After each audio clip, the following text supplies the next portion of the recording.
Picture yourself in a beautiful place where the sun shines bright. Water is crystal clear. And you have all day to do absolutely nothing. Yeah, baby. A place that offers dangerous exploits and dares you to challenge yourself.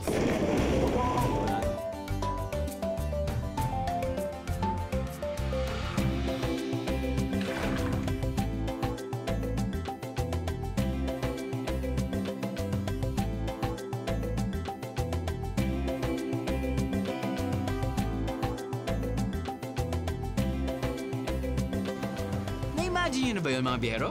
Ready na ba kayo for some island adventure? Then it's time to fly.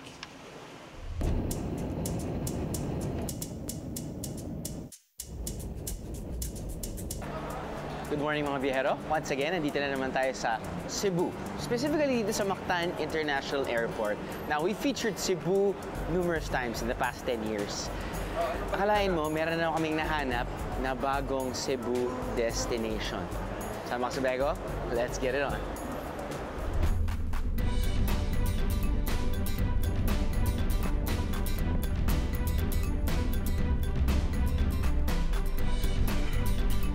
So yun, after 3 hours, nasa loob tayo ng van. Nandito na tayo ngayon sa dagat. Pero hindi pa ito yung final destination natin dahil sasakay pa tayo ng bangka. And after 30 minutes, makakarating na tayo sa final destination. Are you ready? I am ready.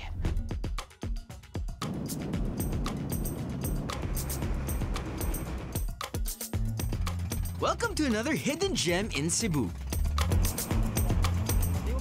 Welcome to paradise, Cebu's Malapascua Island. Ano? Sama ka sa biyahe ko? To start the day right, dapat, and I mean, it's a must, to witness the beautiful sunrise in Malapascua. Pagkatapos niyan, pwede rin kayong magpamasahe by the beach.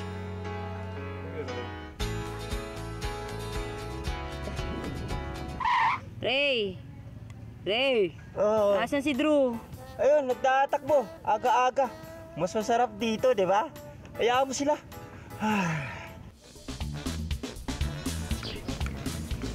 One of the best sunrise runs ever. Siyempre, you gotta have a healthy breakfast to start your day right. At ano pa nga ba ang patok sa umaga? Ang walang kakupas-kupas na silog meals.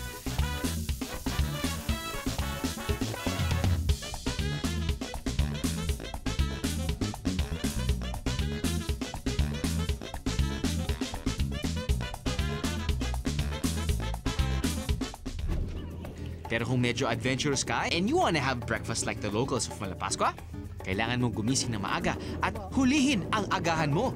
Tulad ni Mang Paran at ilang miyembro ng kanyang pamilya na eksperto sa paghuli ng sea urchin,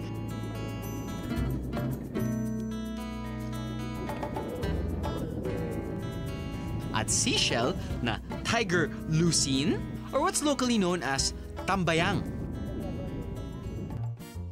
Ito raw ang pangunahing sangkap ng isang simpleng putahe na kung tawagin ay tinolang tambayang. Simple lang ang pagluto nito, mga biyero. Una, linisin ang mga nahuling tambayang. Ilagay sa kaldero. Lagyan ng tubig at asin. Pakaluan. Tsaka lagyan ng tanglad. Pakaluan ulit. And voila! Here's your tinolang tambayang fresh from the waters of Malapascua. Masarap daw higupin sa umaga ang sabaw nito. Pampainit ng sikmura. Yummy!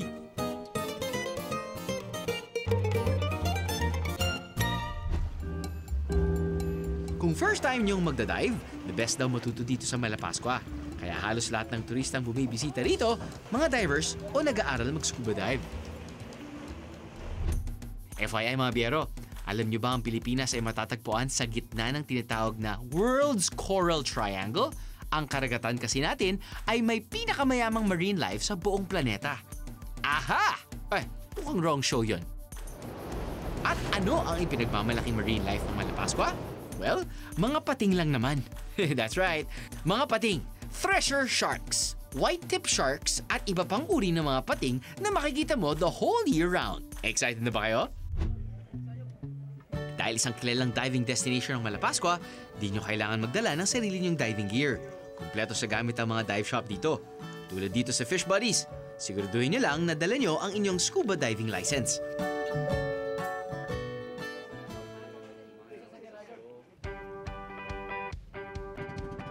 For our first dive, konting patikim muna ng ibang sites at marine life rito sa Malapascua. At isa sa best time route to dive ay yung palubog ng araw.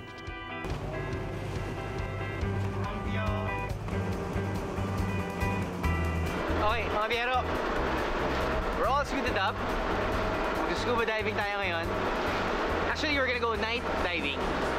May araw pa? Yes. Pero pagdating natin doon kasi mababasa tayo katulad ng nangyari doon. But anyway, we're going to the lighthouse dive site. And yung hahanapin natin, thank you. Yung hahanapin natin ay yung mga mandarin fishes. Yung mga mandarin fishes daw, sobrang colorful. And they're pegged as one of the most beautiful fishes in the world. At makikita natin sila. And usually, kapag gabi daw, meron daw silang show. May love making ang nangyayari. So parang they do a dance, I think, in the water.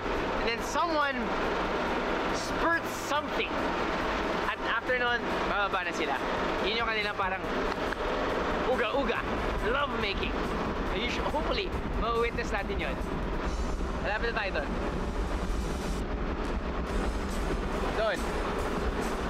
Doon pa.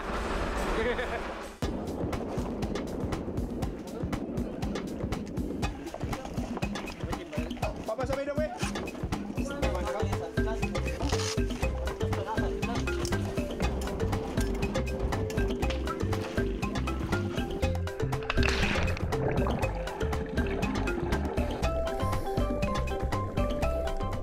Ang main attraction dito sa Lighthouse Dive Site ay ang Japanese World War II landing craft na pinasabog bago pa man ito makadaong noong 1945. Nahati ang barko sa dalawa at kasamang lumubog nito ang karga nitong mga semento. Dahil sa tagal ng pagkakalubog ng barkong ito rito, punong-puno na to ng corals at nagsisilbi ng artificial reef.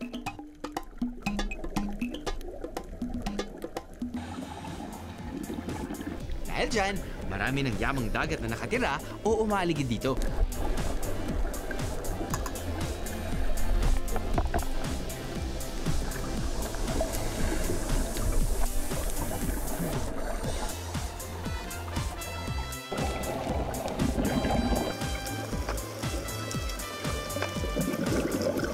At habang dumidilim, mas marami pang lumalabas na iba pang lamang dagat.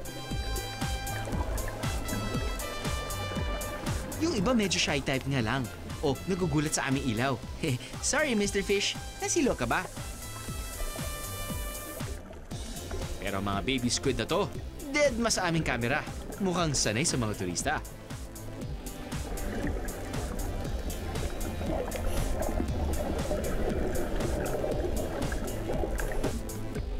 Are my eyes playing tricks on me? Ba nakakalito ang istang ito ah? Mata ba yun o buntot? Ang 5-line cardinal fish kasi ay may kakaibang buntot na kulay dilaw at may black spot na mukhang mata sa una mong tingin. Nag-iisa namang namamasyal si Mr. Porcupine Fish. Hindi ba namin nakita ang show ng mga mandarin fish? Panalo pa rin ang sunset dive sa Malapascua.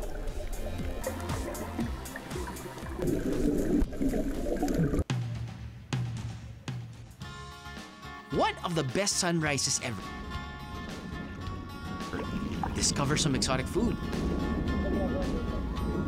And more underwater adventure.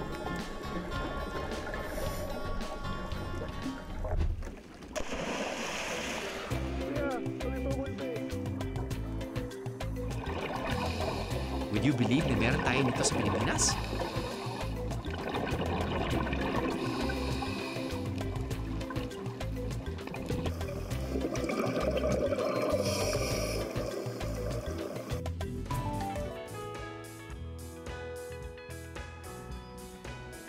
This is not work. I love it. I feel like running.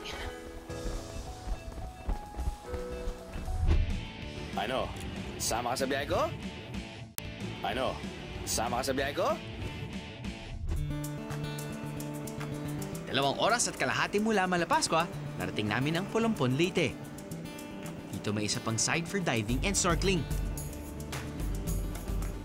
Aha! Mukhang mas maganda kung sumisid ng konti.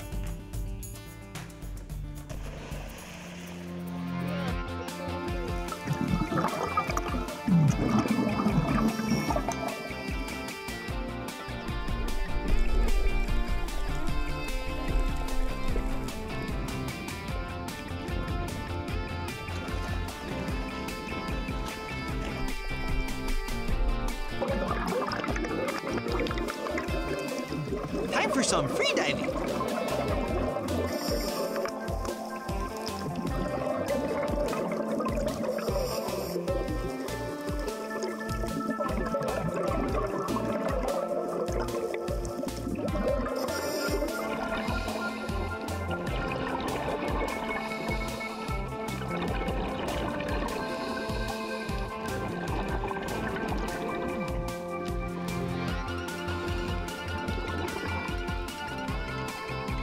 Pero dahil may parting biglang lumalalim ang dagat, mas madami kang makikita kung sisisid ka.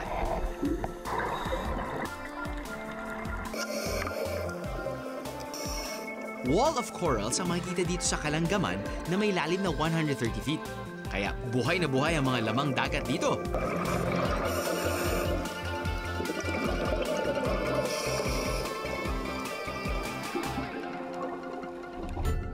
After a short trip under the waters of Palompon, Leyte, dumiretso kami sa kalapit na isla ng Kalangaman.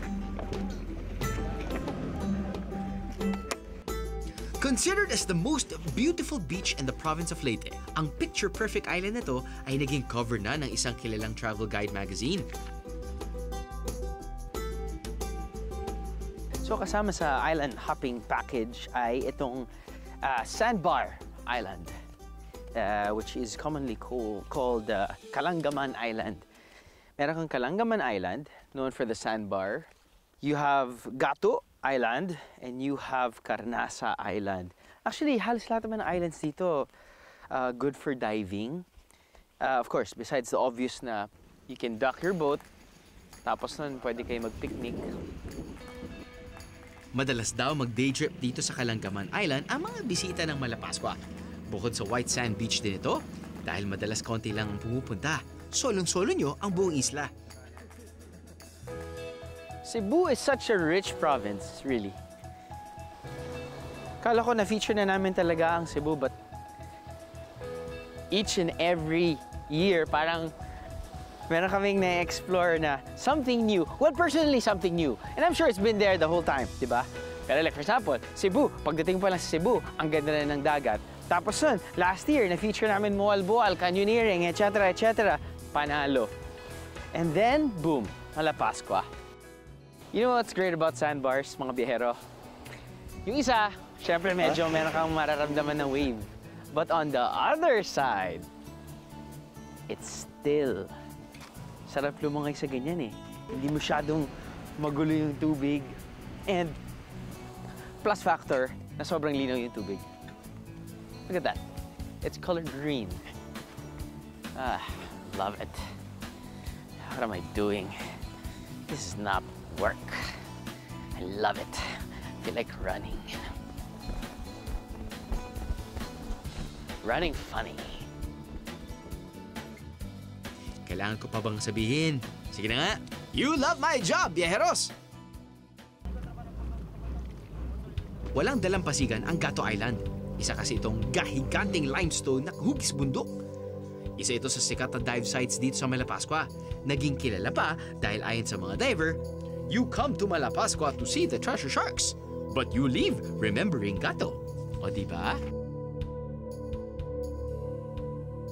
Dito kasi naninirahan ng mga white-tip sharks at iba pang uri ng pating tulad ng bamboo at cat sharks. At present sila sa islang ito all year round.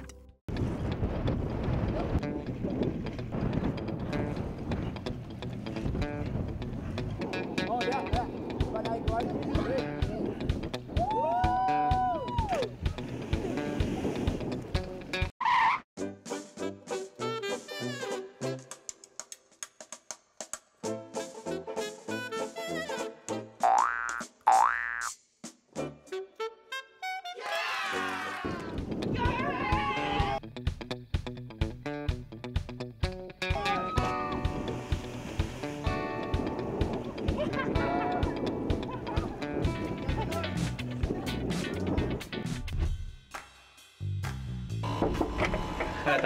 nag-aantay ako sa inyo. Welcome to my room. Ito yung biggest room nila dito sa Malapascua Legend. It's actually good for two, no? Pag kukunin nyo to, you pay 5,000 pesos. It's good for two. But then again, you have an extra bed here. But you have to pay an additional 500 pesos. Ang laki ng space na to, Chong! Di ba? Eh kung anim kayo, di ba? Gusto nyo makamura. Kasya dito eh. Kasya dito anim. 1, 2, 3, 4, 5. Pwede. You just have to ask for an additional bed. You just have to pay an additional 500 pesos per head. Kasama na doon ang free breakfast. Now, meron kang anak! Ay, mga bulilit! Pwede hanggang 10. Libre. You don't have to pay anymore. So, inclusive of breakfast, usage of swimming pool sa labas, meron din gym, at may free wifi, may refrigerator, may flat screen TV. So, sabihin na natin, ayaw nyo gumastos ng ginto, 5,000 pesos. This hotel or this resort, you can go as low as 2,500. Yun yung pinakamababa nila. Banyo check! Yes! Hot water. Look at this. Yung pressure ng tubig, hindi naman ganun kalakas. Sabi sa akin ng manager na nanggagaling yung tubig dito. May deep well na hindi naman dito. Doon sa labas eh. Depende yan eh. Kapag may malakas na ulan, hindi masyadong salty yung water. Alam mo yan, I'm sure you've experienced that sa mga different beaches. Di ba? Pag nasa isla kayo, parang medyo salty. Because they get their water here. Right now, it's not salty. But it's not potable, ah. Now, let's check out the view. See, malaki talaga eh. Para sa mga ayaw mag-aircon, pwedeng iset up yung bed dito. Chong! Look at this. Di ba? It's so very spacious. We are facing the White Beach. That's a good thing. Kahit hindi ka beachside, kahit nandun ka sa medyo gitna, konting lakad lang, ito na yung beach. Konting lakad lang sa kabila, ayun na rin yung beach. Galing na. Stay. And not only that, you have neighbors. Hello! There you go! Dito tayo ng kimchi mamaya.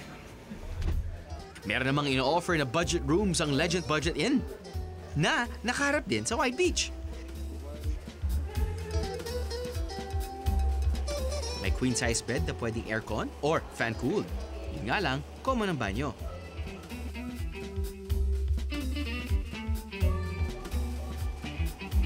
Ang kanilang double room naman, pwedeng aircon or fan-cooled din, pero may sariling banyo.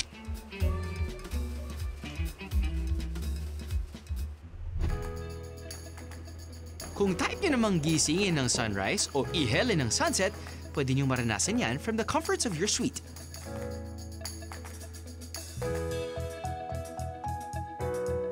Or deluxe room. In Blue Corals Beach Resort. Meron din silang bungalow rooms para sa mga bakasyonistang simpleng accommodation lang ang hanap.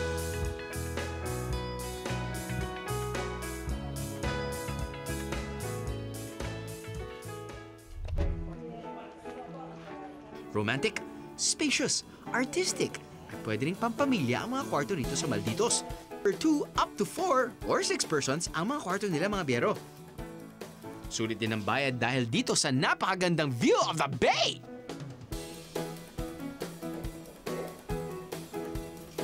Para naman sa mga magsing-irog or newlyweds, sigurado akong mag-i-enjoy kayo sa kanilang kwarto na may kakaibang bed, hanging bed. Well, actually, mahaba lang ang mga paa ng bed, but it has the same effect. You know what I mean. Mga biyeros, it's time to meet the star of Malapascua. I'm sure, mapapasigaw kayo ng pating! Pero para dyan, kailangan nating magising ng maaga kasi early riser daw itong mga to. So, good night na muna.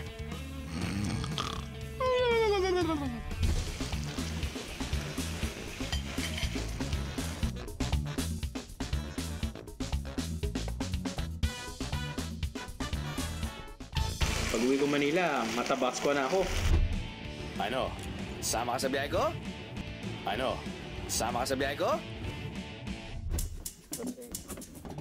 Madaling pa nang umalis ang team namin mula Malapascua papuntang Monad Shoal. Dito kasi makikita ang pinakasikat na marine animals dito sa Malapascua, ang thresher sharks. At may pila sa pagbisita sa mga to, kaya first come, first served ang divers.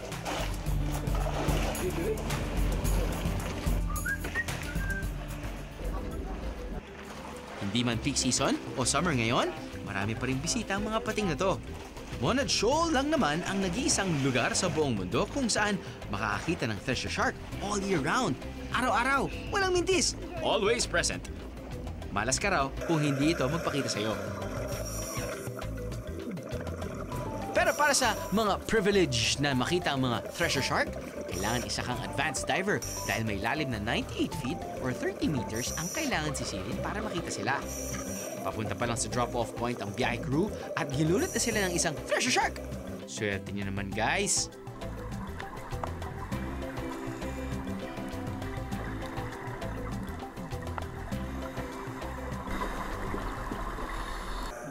Hanggang sa viewing deck lang pwede sumisid ang divers. Hindi pwedeng lumagpas dito. Hindi rin pwedeng ilawan ang mga thresher shark habang kinukunan. Shy type daw kasi ang mga to at madaling madistract.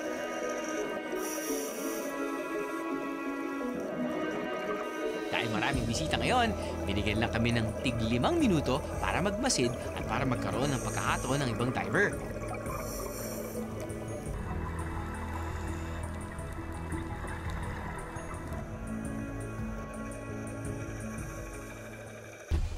Sinuwerte kami sa viewing ng thresher sharks. Swertein din kaya kami sa tanghalian. Yun, anong pusit?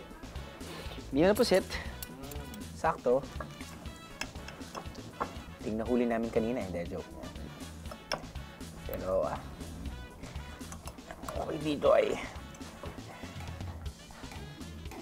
It's fresh. Looks like it's fresh. Ito, kanina tumatakbo lang to.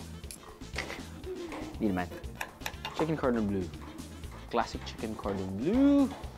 Breaded, deep fried, with ham and cheese inside. Good. Ano to? Kanin.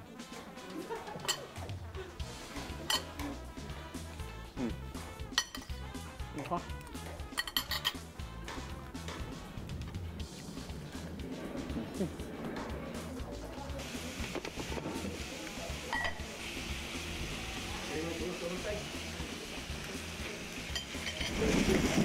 Ganito talaga sa Malapas. Pag uwi ko Manila, matabasco na ako.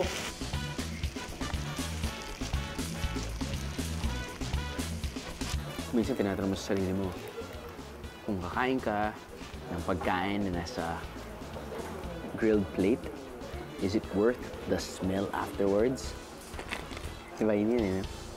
Paglas mo na restaurant, amoy na mo yung t-shirt mo, kinain mo, sizzling plate, no? Para sa mga naghahanap ng panlasang Pinoy, kilala naman ang Mabuhay Restaurant sa mga Pinoy food nito.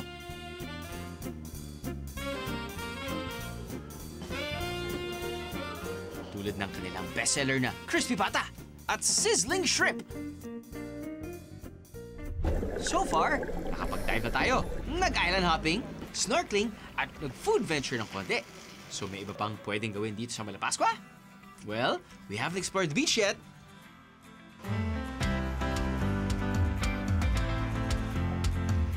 Sa loob lamang ng 30 to 40 minutes, malalakad mo na ang kabuuan ng dalampasigan ng Malapascua. Dito makikita ang iba't ibang restaurant na may iba't iba ring setup.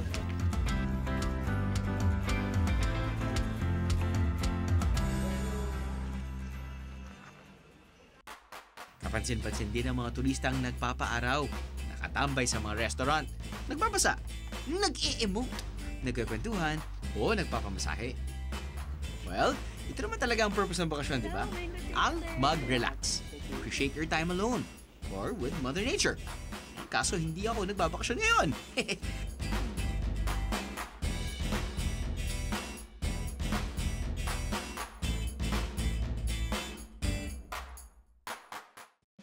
Food venture ulit tayo! Isa sa mga kilalang kainan dito sa Malapascua ay ang Maldito Grill and Resto Bar.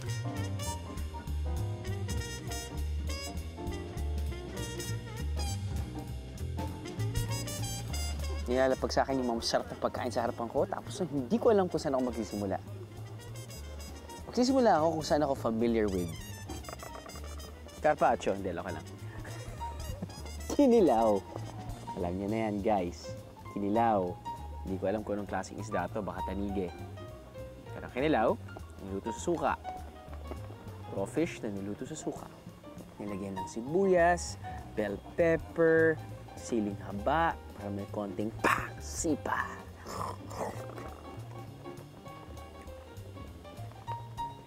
Hindi ko alam kung meron siyang nilagay na gata. Ngayon lang ako naka-experience na to. Meron siyang nilagay na gata. Ngayon lang ako naka-experience ng kinilaw na may gata. Kalain mo, lahat talaga, lahat ng kinain ko na may gata, sarap. Kulang na lang kainin ko gata na sira para matest lang talaga kung gaano yung limitations ng gata sa aking bibig. Champion. Pati yung cuts niya, hindi yung maliliit eh. Di ba sanay tayo yung maliliit, tapos hinahaluan nila ng kaparehas ng itsura ng fish para medyo budgeted, di ba? Pero ito hindi. Kinil, how big is this?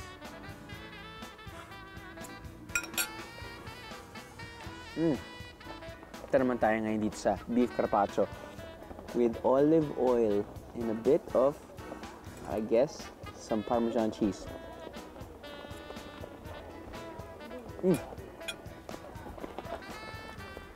Wow. Sarap din, no? Because ang daming nationalities, o mga foreigners na pumupunta dito sa Malapascua. Maraming mga restaurants dito. You know, they offer and they serve different types of cuisines. You have Korean, you have Japanese, and you have European beef carpaccio. You have a variety of cuisines, you know, in front of you if you visit here. Sabi nila, this is pork. Pork? And you have some type of cream sauce.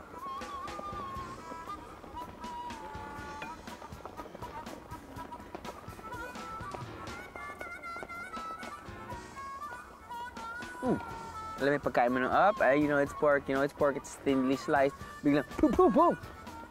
Parang effect ng siling haba. Nasa dulo yung, gano'n. Wow. Nice. And, like carpaccio, naglagay sila ng capers. Yung capers kasi, ito mga maliliit na to, you know. Yung mga maliliit na yan, yan yung pampaano eh. Pampaalat. Wow, galing.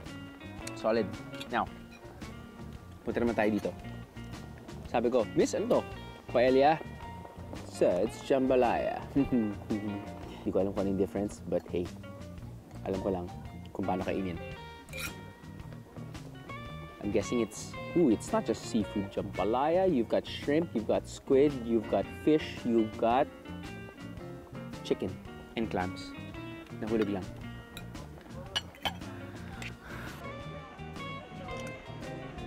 Yum.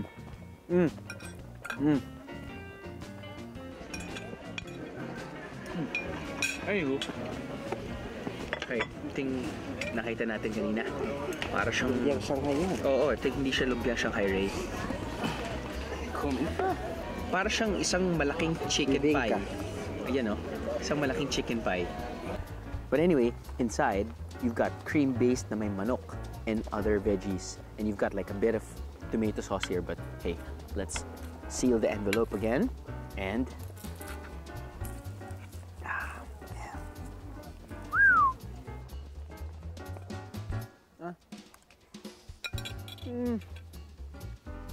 actually, hindi ko alam kung inuulam to. Feeling ko hindi siya inuulam eh. Alam mo yung pag chicken na laking, nilalagay mo sa dough. Pag may dough na kasi parang hindi mo na kailangan ng kanin. So ito, yung dough, parang nagsiserve na as your carbohydrate. Which is pretty good.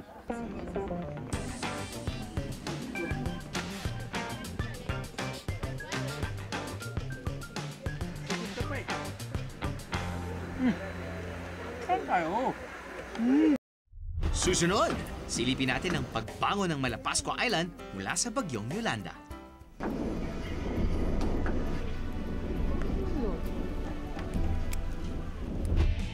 Ano? Sama ka sa biyahe ko? Ano? Sama ka sa biyahe ko? Kung gusto mo atong Malapascua Island, pwede mag-airplane, pwede mag-barko. And then, from airport, pag-taxi para sa North Bus Terminal, mangita lang o bus to Maya Port. And then, to Malapascua Island, mag-pamboat, 30 minutes trip.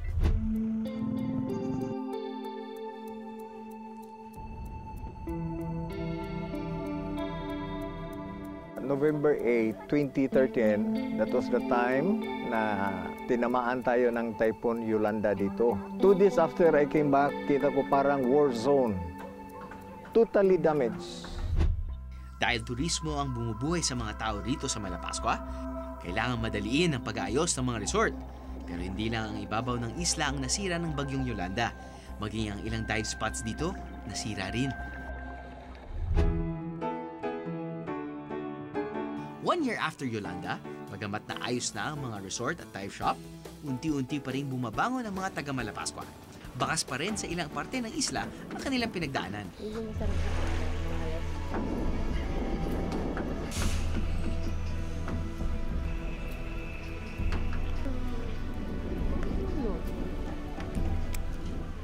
Pero kahit may mga nasirang ilang dive spot, may mga nadiskubre naman silang mga bagong lugar na pwede pang puntahan.